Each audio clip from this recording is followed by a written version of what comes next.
রাত্রেবেলা ঘুমানোর আগে চিন্তা করেন, ওয়াল্লাহি আমি চিন্তা করছি এটা, ওয়াল্লাহি চিন্তা করেন আপনার জীবনে যখন থেকে আপনার ভালো মন্দ বোঝার ক্ষমতা হয়েছে, ঠান্ডা মাথায় রিকল করার চেষ্টা করেন আপনার মেমোরিকে, যে আপনি কি কি বড় বড় পাপ করেছেন।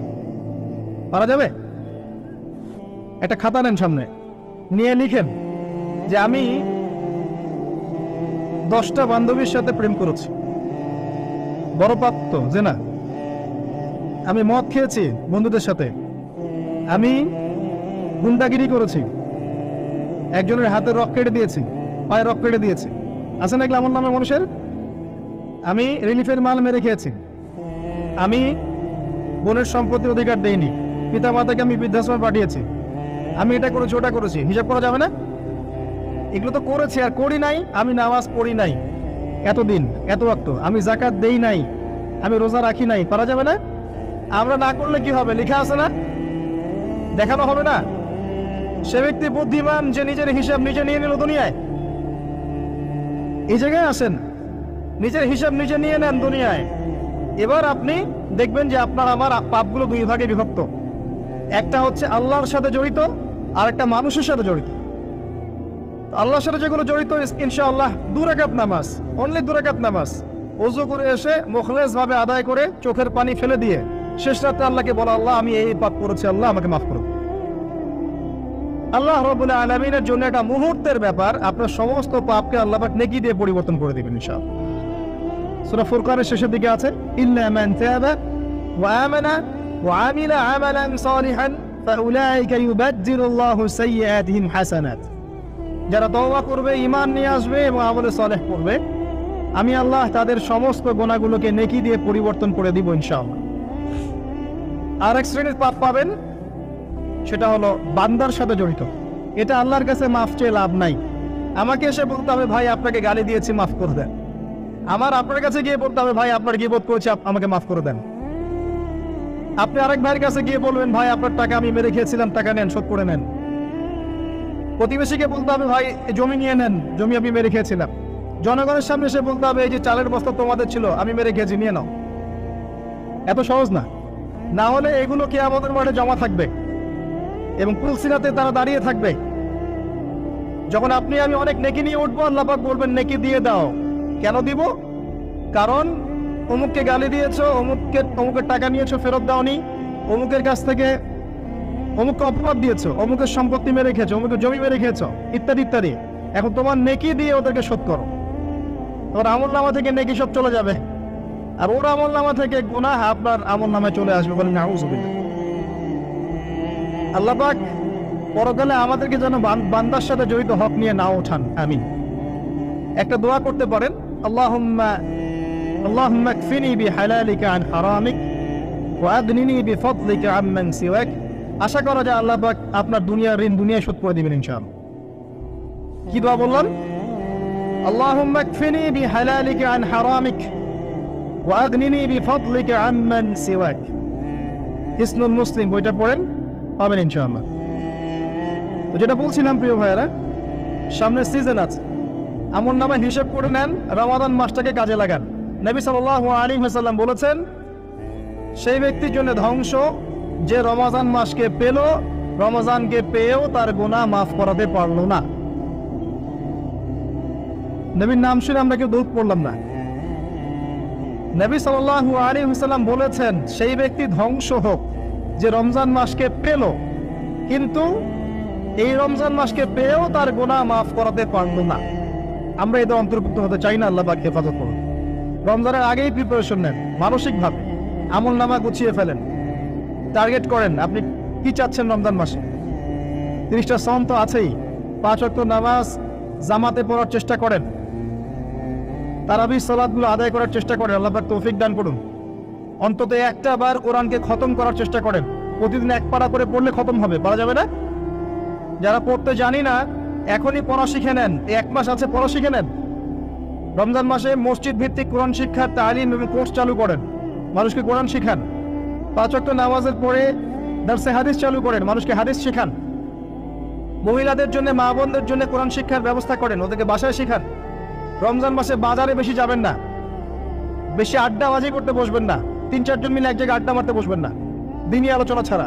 বসলেই গীবত হবে, রোজা নষ্ট হয়ে যাবে। মানুষের সাথে কম মিশেন রমজান মাসে। যত বেশি মানুষের সাথে মিশবেন তত বেশি গীবত তহমত করতে হবে, তত বেশি অন্যের সমালোচনা লিখতে হবেন। আলাইকুম আনফুসাকুম ভুলে যাবেন, মানুষকে নিয়ে ব্যস্ত হয়ে থাকবেন এবং অন্তরে নূর নষ্ট হয়ে যাবে, মানুষের সাথে জড়িত পাপ কাঁধে চলে আসবে। কম মিশেন আল্লাহর ওয়াস্তে, রমজান মাসে কম মিশেন, কম বাজারে যান। বাজারে যায়েন না, গেলে দ্রুত চলে আসেন। যদি প্রয়োজনে যেতেই হয় দ্রুত চলে আসেন। চেষ্টা করেন মাসের বাজার আগেই করে রাখতে, ঈদের বাজার আগেই করে রাখতে। এই শেষের দশক স্পেশালি লাইলাতুল কদর যেখানে থাকে, এই দশক মানুষ বাজারে কাটায়। বাঙালি মুসলিম এই দশকটা বাজারে কাটায়, ইল্লা মাশাআল্লাহ। আর মা বোনদের তো খবর নাই, এরা তো মার্কেটেই বেশি ঘুরে বেড়াবে দেখবেন। আর এত বেশি ইফতারের আইটেম করতে যায় না যে এই খাওয়ার পিছনে আপনার সময় চলে যায়। যদি সারাদিন রোজা রাখার পরে 10টা আইটেম নিয়ে বসে ইফতার করতে, আসলে রোজা আমাকে আত্মশুদ্ধি শেখাইলো না। সেহরিতে যদি 20টা আইটেম থাকে, মনে হয় এটা আমার জীবনের শেষ খাবার, খাইতে পারবো না, তাহলে সমস্যা। এই রোজা আমার কোনো আত্মশুদ্ধি করবে না। কথাগুলো খারাপ লাগতে পারে কিন্তু বাস্তব। আপনি রমজান মাসকে ফিকির করেন, রমজানের ফিকির করেন। এই রমজান মাসে যাকাতগুলো দিয়ে দেন। যাকাত দিবেন না, এলাকার না দেশের অর্থনীতি সমৃদ্ধ হবে না। যাকাত, শুধু যাকাত দেন, অনলি যাকাত। দেখবেন ইকোনমিক সেকশনে দিন দিন উন্নতি করছে আমরা। যাকাত সবাই দিতে শুরু করেন, দেখবেন সমাজে একটা মানুষ খুঁজে পাবেন না যে না খেয়ে মারা যায়, ইনশাআল্লাহ তাআলা। আল্লাহ পাক এর মধ্যেই ইসলামিক ইকোনমিক্স রেখেছেন। ধনীর সম্পদে গরিবের হক। এটাতে করে সম্পদ ঘুরতে থাকবে হাত থেকে হাতে, হাত থেকে হাতে। এতে করে সবাই খেয়ে পড়ে বাঁচবে। যখন আপনি সুদে যাবেন, কোন এক শ্রেণীর মানুষ খাবে, আর এক শ্রেণীর মানুষ দরিদ্রতার অতল তলে চলে যাবে। এটা বাস্তবতা। এটা দেশের ক্ষেত্রে না, বিশ্বের ক্ষেত্রেও দেখবেন বিশ্বের একটা শ্রেণী দিন দিন ধনী হচ্ছে, আরেকটা শ্রেণী দিন দিন গরিব হচ্ছে। কারণ কি জানেন? রিবা, সুদ। রমজানের এই ফিকিরগুলো করেন। আল্লাহ পাক তৌফিক দান করুন যেন এই রমজানে আমরা আমাদের সমস্ত গুনাহগুলোকে মাফ করিয়ে নিতে পারি, আমিন। এবং বেশি বেশি সামর্থ্য থাকলে দিনের দাওয়াতি কাজ করেন রমজান মাসে, মানুষকে আল্লাহর দিকে ডাকেন। আইওয়াশ করতে যায় না, শোডাউন করেন না, ভিতরে ভিতরে দাওয়াতি কাজ করেন দিনের জন্য, ইসলামের জন্য। আল্লাহর জমিন, আল্লাহর দিনটা যেন প্রতিষ্ঠিত হয়। এবং এতিমের ভরণ পোষণের দায়িত্ব নেন, বিধবার খোঁজ খবর নেন, অসহায় যারা বৃদ্ধ বৃদ্ধা আছে এদের পাশে দাঁড়ান, সাদাকাতুল ফিতর গুলো দিয়ে দেন। রমজান মাসে সবাই সামনের হাত বাড়ান, আল্লাহর ওয়াস্তে রমজানটাকে কাজে লাগান। কে জানে এরপরে রমজান নাও পেতে পারেন। আর বিশ্বে যা শুরু হয়েছে, কোন দিন যে বিশ্ব পারমাণবিক বোমার মধ্যে চলে যায় আল্লাহ ভালো জানেন, আল্লাহ ভালো জানেন। এটা সম্ভাবনা নাই এমন নয়, সমূহ সম্ভাবনা আছে, সমূহ সম্ভাবনা। দেখতে থাকেন কি হতে থাকে ফিউচার। এবার আসেন, আমি যে কথাগুলো বলছিলাম, জ্ঞান অর্জনের পরে আমল, এরপরে হচ্ছে আপনার আত্মশুদ্ধি। আত্মশুদ্ধির কয়েকটা মাধ্যম আমি বলে দেই। বেশি বেশি কোরআন তেলাওয়াত, বেশি বেশি আল্লাহর জিকির, বেশি বেশি মৌতের স্মরণ, বেশি বেশি পরকালের ফিকির। পারা যাবে ইনশাআল্লাহ। এবং কম কম কথা বলা, কম কম খাওয়া, কম কম ঘুমানো, কম কম মানুষের সাথে মেশা। পারা যাবে? এগুলো আত্মশুদ্ধির জন্য দরকার আছে। এবং আত্মশুদ্ধিওয়ালা মানুষদের সহবতে গিয়ে থাকা পারা যায়? আল্লাহ পাক তৌফিক দান করুন। এরপরে আসবেন বেসিক কাজে। আপনার ইকোনমি হালাল কিনা দেখেন। হারাম রিজিককে ঘরে ঢুকতে দিয়েন না, সুদকে ঢুকতে দিয়েন না। আল্লাহর রাস্তে হাত জোর করে অনুরোধ করছি, সুদকে ঢুকতে দিয়েন না, ছেড়ে দেন। আল্লাহ আপনার রিজিকের দায়িত্ব নেবেন। এমন উৎস থেকে আল্লাহ আপনাকে রিজিক দিবেন আপনি কল্পনা করতে পারবেন না। আপনি মনে করেন না রিজিকের মালিক আপনি নিজেই, সুদ না খেলে আপনি রিজিক পাবেন না, এমনটা ভাবেন না। এটা ভাবার নাম হলো শিরক।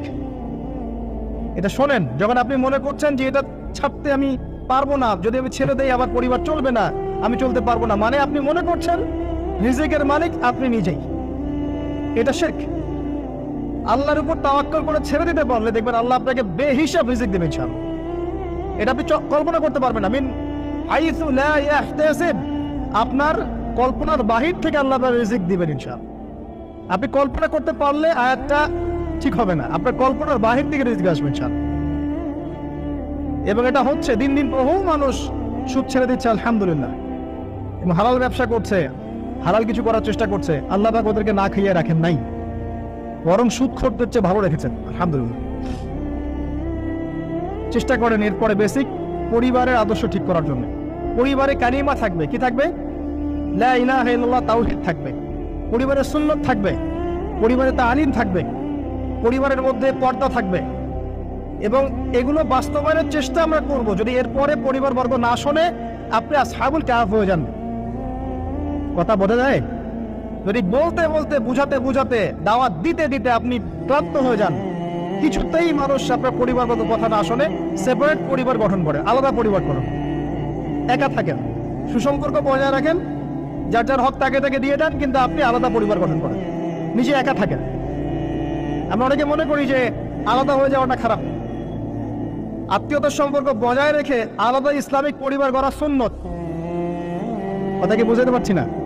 আত্মীয়তার সম্পর্ক বজায় থাকবে, যার যার হক তাকে তাকে আপনি দিবেন, দিয়ে আপনি স্বতন্ত্র আদর্শ ইসলামিক পরিবার গড়বে, এটা সুন্নত। কারণ একটা বড় পরিবার যেখানে আপনি দিন পালন করতে পারছেন না, পর্দা নাই, হালাল রিজিক নাই, আপনার আত্মনির্ভরশীলতা নাই, আপনার মতামতের কোনো মূল্য নাই, ইসলাম আপনি পালন করতে চান, বাধা দেওয়া হয়, আপনি আলাদা হয়ে যান, আলাদা স্বতন্ত্র পরিবার গঠন করেন দিনের জন্য, এবং আদর্শ স্ত্রীকে বিয়ে করেন, আদর্শ সন্তান মানুষ করেন। দেখবেন আগামীতে ইনশাল্লাহ পরিবারটা ভালো ফলাফল বয়ে আনবে ইনশাল্লাহ। কিছু করেন নাই, ইসলামের জন্য আমাকে স্বার্থপর হতে হবে। ইসলামের জন্য স্বার্থপরতার সুযোগ আছে।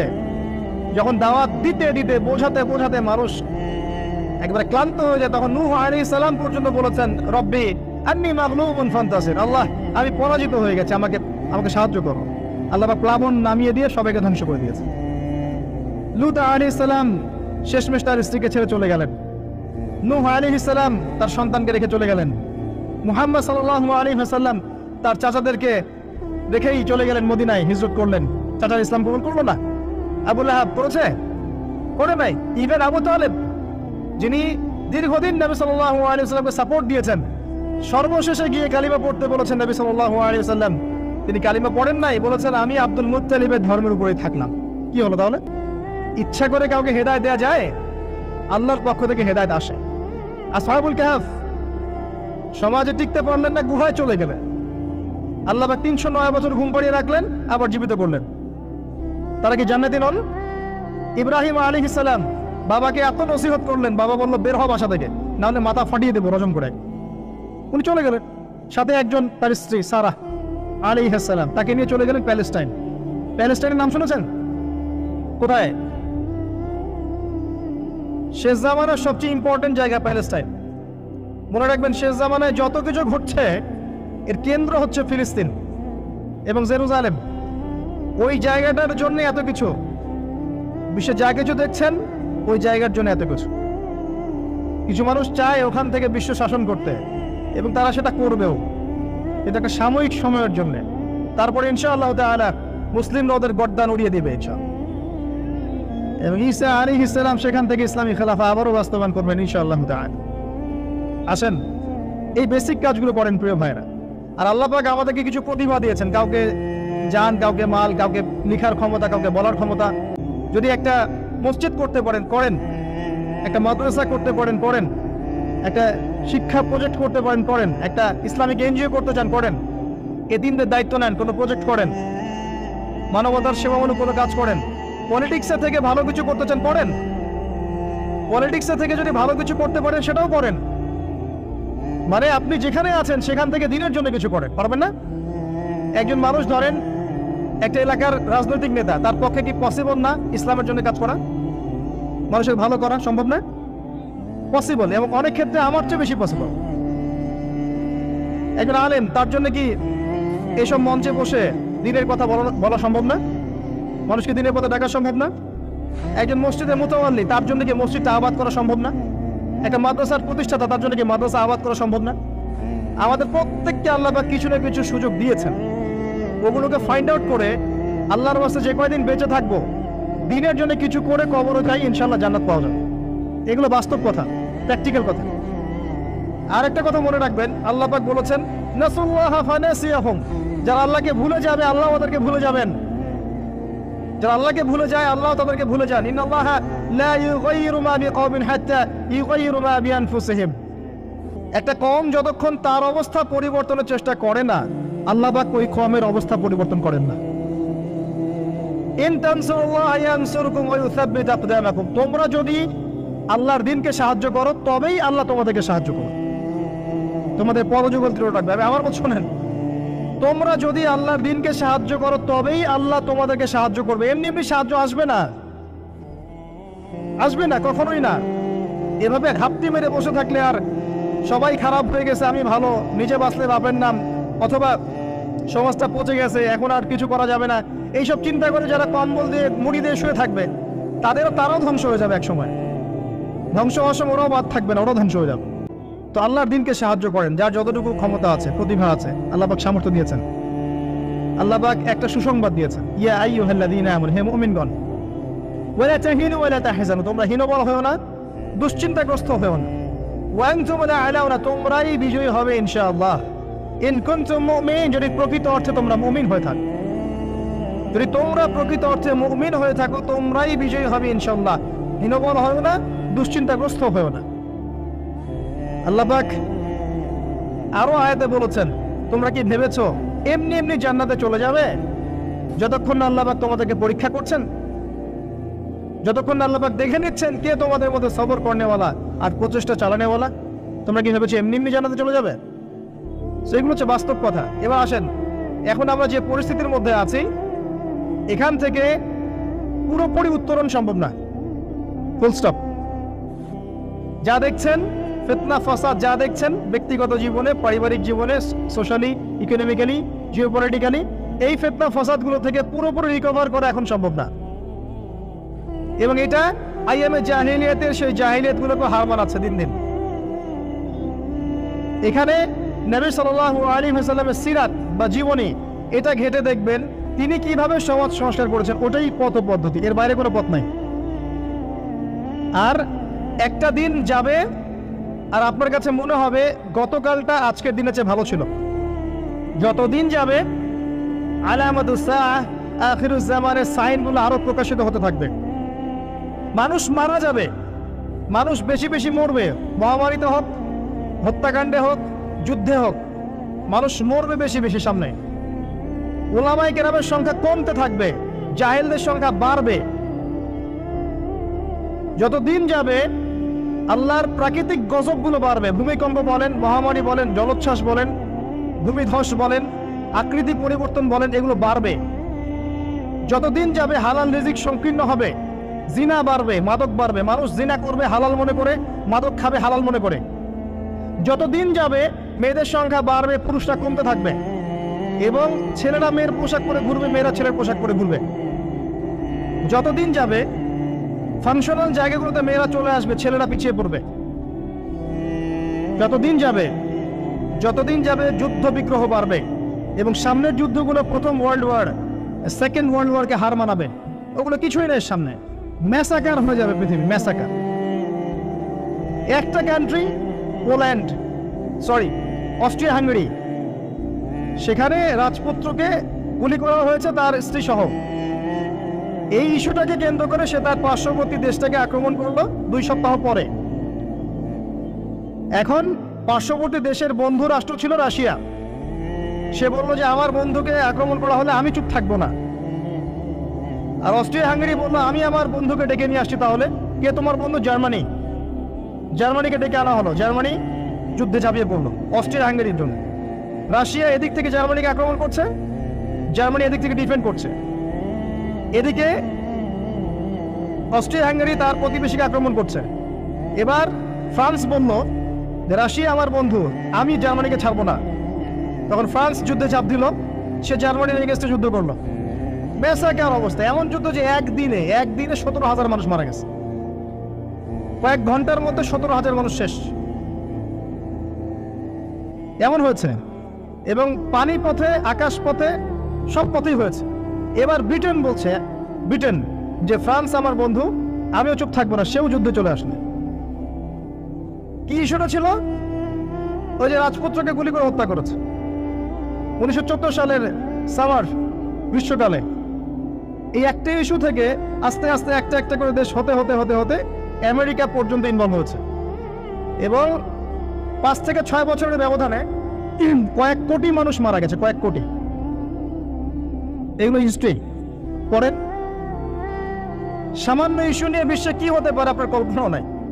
সিরিয়ার ইস্যুটা দেখবেন, সামান্য ইস্যু ছিল, আস্তে আস্তে আস্তে আস্তে 10টা 12টা 15টা রাষ্ট্র ইনভলভ হয়ে গেল, মানুষ মরে শেষ, রেফিউজি, ম্যাসাকার অবস্থা। বিশ্ব এদিকে যাচ্ছে আস্তে আস্তে, চিরদিন এমন অবস্থা থাকবে না। নিজের আখের গোছান, নিজের আকীদা ঠিক করেন, আমল ঠিক করেন, পরকালের প্রস্তুতি নেন, হিসেব কিতাব চুকিয়ে দেন, হালাল খান, পরিবার গঠন করেন, পর্দা কায়েম করেন, দিনের জন্য কিছু করেন। সময় নাই হাতে আমাদের।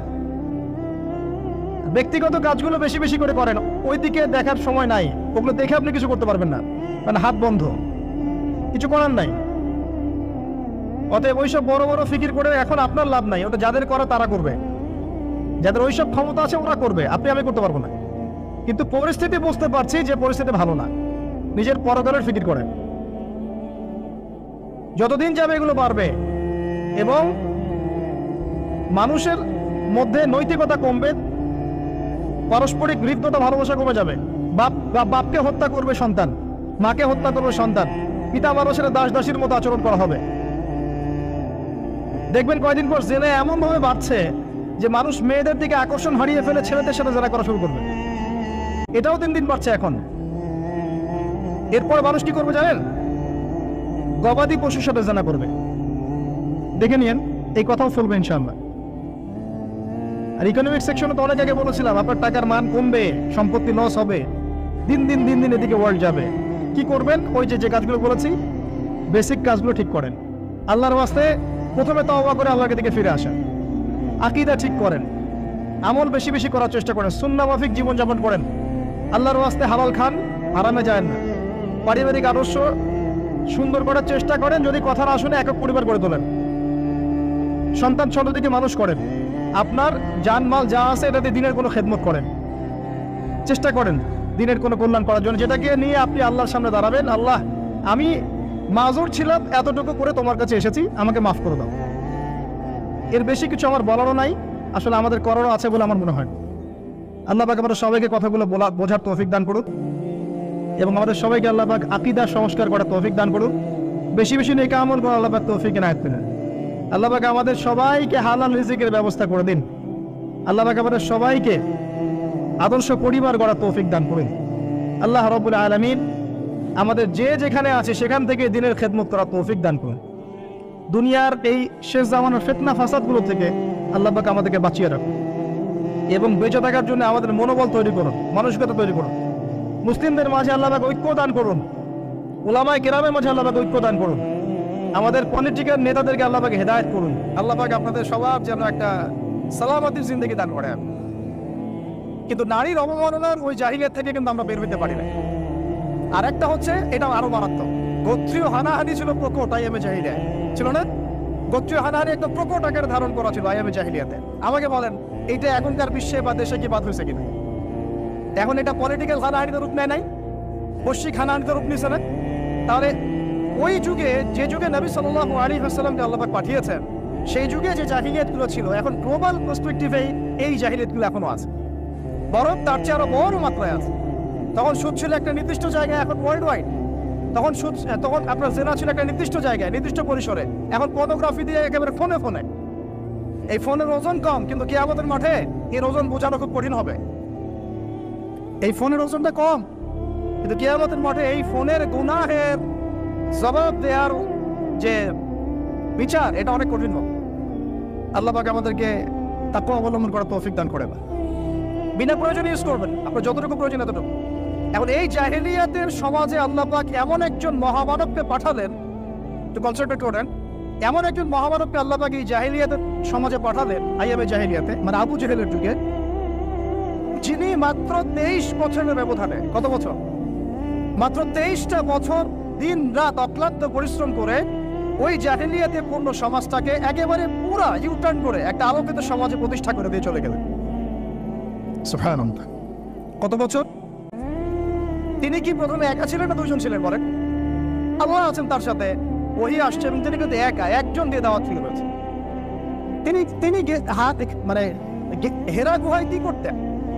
নবী সাল্লাল্লাহু আলাইহি ওয়াসাল্লাম হেরা গুহায় চিন্তা করতেন কিভাবে এই জাহিলিয়াতপূর্ণ সমাজটাকে পরিবর্তন করা যায়। আল্লাহকে ডাকতেন, আল্লাহ পথ দেখাও। তিনি তো নবী, আগে থেকেই নবী। তখন আল্লাহ রাব্বুল আলামিন তার কাছে ওহী করলেন। প্রথম ওহীটাই কি আপনারা বলেন? সূরা আলাকের প্রথম 5টা আয়াত, তাই না? এখানে প্রথম শব্দটা কি? পড়ুন। এই যে পড়তে বলা হয়েছে, আপনাদেরকে পড়তে হবে।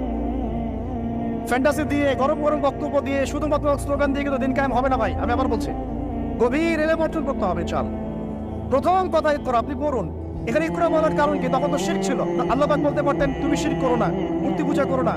হ্যাঁ, সমাজে নারী মেয়েদেরকে জীবন্ত কবর দেওয়া হচ্ছে, বন্ধ করতে বলো। কোনো কথা আল্লাহ পাক আগে বলেন নাই। বলেছেন ইকরা বিসমি রাব্বিকাল্লাযী খালাক, পড়ুন আপনার সেই রবের নামে যিনি আপনাকে সৃষ্টি করেছে। তার মানে যে জ্ঞান আপনাকে আল্লাহর দিকে নিয়ে যায় সেটাই জ্ঞান, আর যেটা আল্লাহ থেকে দূরে সরায় সেটা কি? তাহলে জাহালাত, জাহিলিয়াত। এখনকার শিক্ষা ব্যবস্থাকে আল্লাহর দিকে নিয়ে যাচ্ছে আমাদেরকে, তাহলে এটা কি হচ্ছে? তাহলে জ্ঞান না জাহিলিয়াত? সহজ কথা, সিরাতের আলোকে খালাকানি হুসাইন বিন আলাক, যিনি মানুষকে আলাক দিয়ে সৃষ্টি করেছেন। ইকরা ওয়া রাব্বিকাল আকরাম আল্লাযী আল্লামা বিল কলম। দেখেন আমাদেরকে আল্লাহ পাক জ্ঞান শিক্ষা দিয়েছেন কলম দিয়ে। ওয়া আল্লামা আদম আসমা কুল্লাহা, আল্লাহ পাক আদম আলাইহিস সালামকে সমস্ত নাম শিক্ষা দিয়েছেন। আমরা সৃষ্টিগতভাবে জ্ঞানী ছিলাম না, আল্লাহ আমাদেরকে জ্ঞান দান করেছেন সুবহানাল্লাহ। এবং সেই জ্ঞানের বদৌলতেই আমাদের পিতাকে আল্লাহ পাক সিজদা করিয়েছেন আপনার ফেরেশতাদেরকে দিয়ে সুবহানাল্লাহ। আমরা তার সন্তান। আমাদের আব্বাজানকে মানে আদম আলাইহিস সালামকে আল্লাহ পাক বলেছেন খলিফা।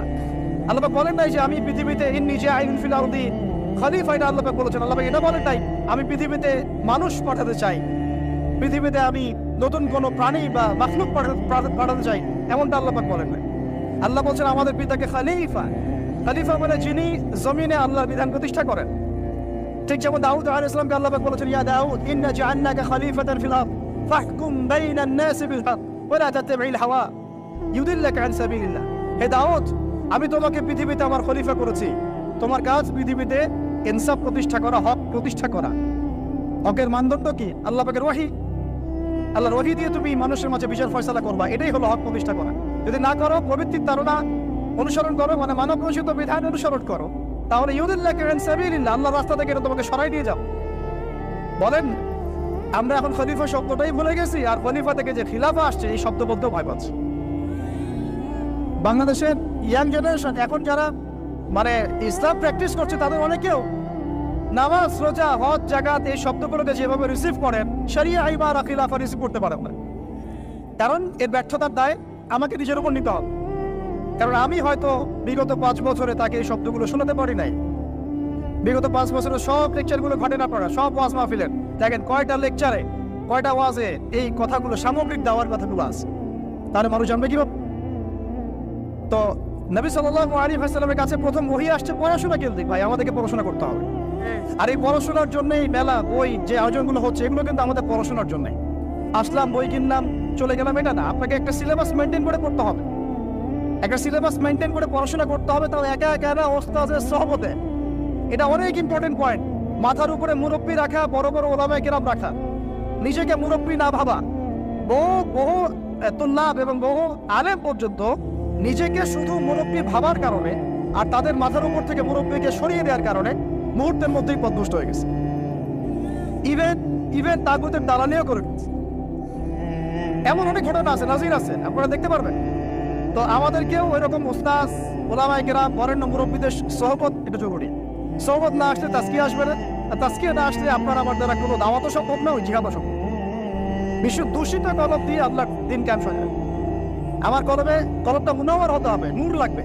নূর অর্জন করতে হলে আমার পড়াশোনা আমলের পাশাপাশি এরকম মুহাক্কিক আলেমদের সহবত লাগবে। এবং এই জায়গায় আপনি নিজেকে সাম্প্রদায়িক করে ফেলবেন না যে আমি শুধু একজনকে আমি মানে আমার মাথার উপরে রাখছি, বাকি আর কাউকে আমি চিনি না। এরকম চিন্তা মনে হয় করা ঠিক হবে না। বরং বরেণ্য ওলামায়ে কেরাম সবার কাছ থেকে আপনি নূর হাসিল করবেন। ঠিক আছে? অনেক সময় দেখা যায় আমাদের বড়দের মধ্যে কোনো কোনো বিষয়ে মতপার্থক্য হতে পারে। এই জায়গায় আপনার আমার কাজ কি? এই জায়গায় আপনার আমার কাজ তালেবে ইলম হিসেবে একদম চুপ থাকা। কি থাকা? একদম চুপ থাকবে না, কথা বলবেন। ওইটা তারা বুঝবে। এই জায়গায় ফেসবুকটা যে ক্ষতি করেছে বাংলাদেশে, অন্য কোনো প্ল্যাটফর্ম সেটা করে, এটা কিন্তু একটা ক্ষতি করতে। এটা ভালো দিক যেমন আছে, এটা ক্ষতি করতে কেউ কথা সব জায়গায় ভালো যাবে না, আমাদের সবাইকে কথা বলা যাবে না। তো মাথার উপর মুরব্বী রাখা, উলামায়ে কেরামের সহমতে থাকা এবং এর অনুযায়ী আমল করা। আল্লাহ পাক আমাদেরকে বোঝার তৌফিক দান করেন। এবার নবী সাল্লাল্লাহু আলাইহি ওয়াসাল্লামের কাছে যখন এই ওহীটা আসলো, আপনারা তো জানেন তিনি বাসায় গিয়েছেন, নিজের জীবনের আশঙ্কা করেছেন। ওয়ারাকা বিন নাফিল কি বলেছিলেন? ওয়ারাকা বিন নাফিল বলেছিলেন যে তোমার কাছে যিনি এসেছেন সে হচ্ছে নামুস, মানে জিবরাইল আলাইহিস সালাম। এইবার তোমার তোমাকে বের করে দিবে। আমার পয়েন্টটা ধরেন এই জায়গায়। ওয়ারাকা বিন নাফিলের কাছে আমার নবীকে নিয়ে যাওয়া হলে সাল্লাল্লাহু আলাইহি ওয়াসাল্লাম, তিনি মন্তব্য করেছিলেন যে তোমার কাছে যে এসেছে সে হচ্ছে নামুস, জিবরাইল আলাইহিস সালাম। তোমার কাছে এমন একটা ওহী আসছে, এইবার তোমাকে তোমার কম বের করে দিবে। নবীজি অবাক হয়ে জিজ্ঞাসা করেছিলেন যে আমাকে তারা বের করে দিবে? আমাকে তারা সাদিকুল আমিন বলে থাকে, তাই না? তখন তিনি বলেছিলেন এর আগে যার কাছেই নামুস এসেছে, মানে এই ওহী আল্লাহর ওহী এসেছে, তাকেই তার কম বের করে দিয়েছে। তার মানে কি? তার মানে আপনি যখন ওহী ভিত্তিক হকের কথা বলবেন এবং সিরাতে সুন্নতে নিজেও চলবেন এবং সেটা কায়েম করতে চাইবেন, আপনাকেও সমাজ থেকে বের করে দেওয়া হতে পারে। বের করে দেওয়া হতে পারে, আরো বড় কিছু হতে পারে। এখন তাকদিরে যা আছে তা হবে, এটা আল্লাহ পাকের হাতে। কিন্তু আমরা কি সুন্নত থেকে সরে যাব? এবার নবী সাল্লাল্লাহু আলাইহি ওয়াসাল্লাম যখন শুয়ে আছেন, এই যে জাম্মিলুনি জাম্মিলুনি এইখান থেকে বলতেছে, তখন কিন্তু আল্লাহ রাব্বুল আলামিন কয়েকদিন পরে আরেকটা ওহী করেছেন। এই ওহীটা আমরা অনেকে আলোচনা করতে চাই বা করি না, এটা একটু আমি আলোচনা করবো আজকে। ধৈর্য ধরতে পারছেন কি? আচ্ছা ঠিক আছে, আপনাদের ধৈর্য যদি হয় কিনা আমি ভয় পাচ্ছি। তো দ্বিতীয় ওহীটা অনেকেই জানি, দ্বিতীয় ওহী কি এটা অনেকেই জানি না এবং এটার ব্যাখ্যা অনেক সময় করা হয় না। প্রথম ওহীটা নিয়ে কথা হয় যে পড়াশোনা করতে বলা হয়েছে। দ্বিতীয় ওহীটা হচ্ছে সূরা মুদ্দাসসিরের প্রথম 5-6 আয়াত। তিনি যখন শুয়ে আছেন, দ্বিতীয় ওহী আসছে, ইয়া আইয়ুহাল মুদ্দাসসির, হে কম্বলাবৃত রাসূল উঠুন। কুম ফাআনযির, কুম উঠেন, আপনি উঠে দাঁড়ান। ফাআনযির, মানুষকে সতর্ক করেন। ওয়া রাব্বুকা ফাকাব্বির, আপনার রবের তাকবীর পাঠ করেন। আমরা যে বলি তাকবীর, আল্লাহু আকবার, ঠিক আছে? ওয়া রাব্বুকা ফাকাব্বির ওয়া সিয়াবাকা ফাতাহহির ওয়া রুজসা ফাহজুর। দেখেন এই বেসিক আয়াতের উপর আমাদের আমল নাই, আমি দেখাচ্ছি আপনাদের। এখানে ওহী প্রাপ্ত হওয়ার পরে নবী সাল্লাল্লাহু আলাইহি ওয়াসাল্লামকে বলা হয়েছে আপনি উঠে দাঁড়ান। উঠে দাঁড়ান মানে শুধু বিছানা থেকে মাটিতে দাঁড়ান অর্থ নয়। উঠে দাঁড়ান মানে হক নিয়ে আপনি সমাজের মধ্যে দাঁড়িয়ে পড়েন এবং সমাজের মানুষের সতর্ক করা শুরু করেন। তবে হক প্রাপ্ত হলে, হক চিনতে শিখলে আমাদের কাজ কি? দাঁড়িয়ে যাওয়া, হককে দাঁড়িয়ে যাওয়া, মানুষকে সতর্ক করা, দাওয়াতের কাজ করতে থাকা। এখন বিশ্বাস করেন আমাদের বাংলার মাটিতে ধর্মীয় অঙ্গনের শিরক আছে, কবর পূজা, মাজার পূজা আছে না? রাজনৈতিক অঙ্গনের শিরক আছে। কি শিরক? আল্লাহর বিধান বাদ দিয়ে তাগুতি বিধানে দাসত্ব করা। অর্থনৈতিক অঙ্গনের শিরক আছে, আল্লাহর হালালকে হারাম করে ওটাকে আবার বেশি উত্তম মনে করা। এগুলো কি ঈমান ভঙ্গের কারণের মধ্যে পড়ে না? আপনারা তো জানেন। তারপরে সংস্কৃতির মধ্যে শিরক নাই, আর শিক্ষার শিরক তো আপনারা দেখতেই পাচ্ছেন। শিক্ষার মধ্যে কি কি শিরক আছে? এখন তো আপনাকে ট্রান্সজেন্ডার করতে হবে, টেক্সট বইয়ের মধ্যে চলে আসতেছে, কি করবেন আপনি? তো প্রত্যেকটা ডিপার্টমেন্ট, আমাদের ডিপার্টমেন্ট এই কয়টাই, ব্যক্তি জীবন, ধর্মীয় জীবন, পারিবারিক, অর্থনৈতিক, শিক্ষা, সংস্কৃতি, রাজনীতি, প্রত্যেকটা ডিপার্টমেন্টে শিরক আছে বাংলাদেশে। তাহলে আইয়ামে জাহিলিয়াতের ওই শিরক না হয় একটা ধর্মীয় প্রেক্ষাপটে ছিল, এটা তো পুরো একটা গ্লোবাল প্রেক্ষাপটে শিরক হয়ে যাচ্ছে। তাহলে আমরা কি এখন আইয়ামে জাহিলিয়াত থেকে এই সেন্সে মুক্ত হতে পেরেছি? দ্বিতীয় প্রবলেম ছিল রিবা। আইয়ামে জাহিলিয়াতের দ্বিতীয় প্রবলেম রিবা। এখন আপনি যে কোনো ব্যাংকের দিকে তাকান বা ব্যাংকিং সিস্টেমের দিকে তাকান, ইনক্লুডিং ওয়ার্ল্ড ব্যাংক, IMF, তারপরে আপনার ফেডারেল রিজার্ভ এবং আমাদের সেন্ট্রাল ব্যাংকগুলো। ইকোনমিক্সে আমরা পড়েছি ভাই, না পড়ে কথা বলছি না। ইকোনমিক্স আমাদের ইউনিভার্সিটির সাবজেক্ট। একেবারে ভিতরে গোড়ায় সুদ আছে, সুদ আছে, কি আছে? সুদ আছে, গোড়ায় সুদ আছে। এমন ভাবে সুদের অক্টোপাসে চেপে ধরেছে যে মানে আপনি যেটাই ডিল করতে চান একটা সুদের অংশ আপনাকে দিতে হবে। পশ্চিমাদের কাছে আপনি লোন নিতে চান, বিনা সুদে কোনো লোন তারা দিবে না। বরং আমরা দেখেছি খোরাসান স্বাধীন হওয়ার পরে তাদের যে রিজার্ভ ছিল ওটা তারা জব্দ করেছে। আর আপনারা তো অনেকে জানেন যে তারা এখন কারেন্সির দিক থেকে অনেক উন্নত হয়ে গেছে। কেউ কি কখনো জিজ্ঞাসা করেছেন বা প্রশ্ন তুলেছেন যে কি ফর্মুলা তারা ইমপ্লিমেন্ট করেছেন? তারা কিন্তু ডাবল কারেন্সি চালান, তাদের দেশে ডাবল কারেন্সি চলে, জাকাত ভিত্তিক অর্থনীতি চলে এবং সব দুর্নীতি তারা বন্ধ করেছেন এবং যত কালো টাকা এগুলোতে সাদা করে ফেলেছে। তো এই বিষয়গুলো কি ইসলামের মধ্যে নাই? কিন্তু এর ইমপ্লিমেন্ট বাংলাদেশে বিগত 70 বছর হয় নাই। যতবারই স্বাধীন হয়েছেন আপনারা, এই ইমপ্লিমেন্ট হয় নাই যে সুদবিহীন অর্থ ব্যবস্থা চালু করা কেউ করতে পারে নাই। হ্যাঁ, কিছু মানুষ চেষ্টা করেছে, স্বীকার করি, তাদেরকে আমরা শ্রদ্ধা করি, সম্মান করি, তাদের প্রচেষ্টাকে আমরা সাধুবাদ জানাই, কিন্তু যতক্ষণ পর্যন্ত শেকড় পরিবর্তন হবে না, ডালপালা ছাঁটে লাভ নাই। আমাদের একটা সাইকোলজিক্যাল সমস্যা হচ্ছে আমরা সবসময় ডালপালা নিয়ে আলোচনা করি। আজকে কাদের মুভমেন্ট, কালকে অমুক, কালকে তমুক, হ্যাঁ কালকে এই ট্রান্সজেন্ডার, তারপরে সমকামিতা ইত্যাদি একটা একটা ইস্যু নিয়ে আমরা আলোচনা শুরু করি, একদম অনলাইন কাপায় ফেলি। কিন্তু ডাল যদি ছেটেও ফেলেন, শেকড় যদি পচা থাকে, ওই শেকড় থেকে কি আপনি বিশুদ্ধ কোনো ফল পাবেন? তা আমরা যে দাওয়াতটার কথা বলি সেটা হচ্ছে পুরো শেকড়টাকেই লা ইলাহা ইল্লাল্লাহ এইটা প্রতিষ্ঠা করা, সেটা আবার মুহাম্মদ রাসূলুল্লাহ তরিকা অনুযায়ী। এই কালিমা পূর্ণ হবে তখন সিরাতের সুন্নতে সাল্লাল্লাহু আলাইহি ওয়াসাল্লাম। তো এটা একটা বড় সমস্যা ছিল, যেখান থেকে আবার পুরো বিশ্ব বের হতে পারে নাই। তাহলে আমরা এখনো জাহিলিয়াতের এই মরণ খাবার মধ্যেই কিন্তু আছি। 3 নম্বর ছিল মাদক। বলেন, আপনারাই বলেন, এই মাদক থেকে কি আমরা বেরোতে পেরেছি কিনা? আমরা তো অনেককে দেখি ইফতার করেও সিগারেট টান দেয়। তো আরো বড়, এখন এই অঞ্চলগুলোতে আপনারা তো জানেন ভালো করে আমার চেয়ে মাদকের কি সয়লা। হ্যাঁ, অনেক বড় বড় কোটিপতি শিল্পপতি হয়েছে ইয়াবার ব্যবসা করে, আবার জাকাতও দেয়, আবার এদিকে হজও করে, উমরাও করে। তো সুদ দেখেন, সুদ, ঘুষ, দুর্নীতি ছাড়া কোন সেক্টরটা টিকে ছিল? ঘুষ ছাড়া কোথায় চাকরি হয়েছে? সুদ ছাড়া কোন ব্যাংকিং সিস্টেম চলে? তাহলে সেই হারাম অর্থনীতি থেকে আমরা তো বের হইতে পারি না। আমি জাহিলিয়াতের মধ্যে আছি এবং মাদকের মানে ভয়াল খাবার মধ্যে আছে। ইয়াং জেনারেশনের বেসিক সমস্যাই মাদক এখন, কারণ তারা একটা সময় পর্যন্ত অন ইসলামিক লাইফ লিড করে, গার্লফ্রেন্ড অ্যাফেয়ার্স, এইটা ওইটা, গান বাজনা করতে করতে হতাশ, শেষমেশ মাদক।